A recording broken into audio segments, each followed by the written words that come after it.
La paralysie cérébrale, c'est le handicap moteur le plus fréquent de l'enfance. Chaque jour, 4 enfants qui naissent vont devoir vivre toute leur vie avec les conséquences de cette paralysie cérébrale et dans des situations de handicap parfois très sévères.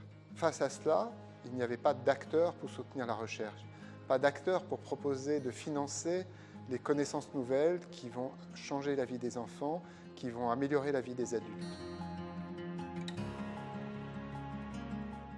Ce conseil scientifique est constitué d'éminents experts dans le domaine de la paralysie cérébrale, à la fois en France mais également dans les pays européens.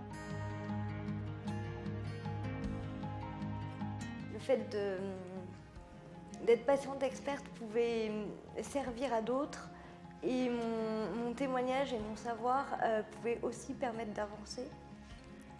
En fait, cet échange pluridisciplinaire avec des personnes, des professionnels de terrain, kinésithérapeutes, médecins de rééducation fonctionnelle, neuropédiatres, favorisait un regard élargi sur la pathologie.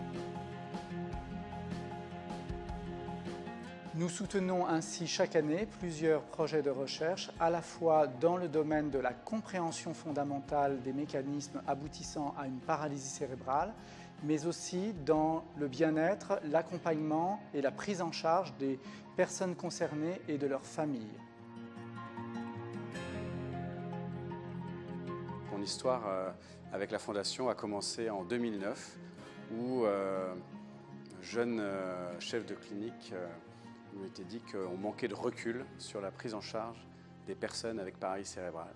Et à partir de cette idée-là, on a monté un observatoire breton de la paralysie cérébrale. On a déposé le projet à la Fondation Paralysie cérébrale qui m'a monté ses premiers appels d'offres.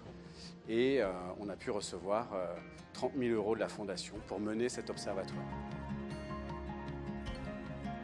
Nous avons monté un consortium pour proposer à la Fondation Paralysie cérébrale un projet appelé CAP. Ce projet va évaluer les changements induits par la thérapie habitile chez les enfants en âge préscolaire. La Fondation est le seul acteur en France dédié au financement de la recherche sur la paralysie cérébrale. La Fondation ne peut intervenir que grâce aux dons qu'elle suscite, qu'elle réussit à collecter. Et donc, il n'y a que la mobilisation de tous pour donner pour la recherche qui nous permet de financer les travaux qui vont amener les progrès pour nos enfants et pour les adultes qu'ils deviennent.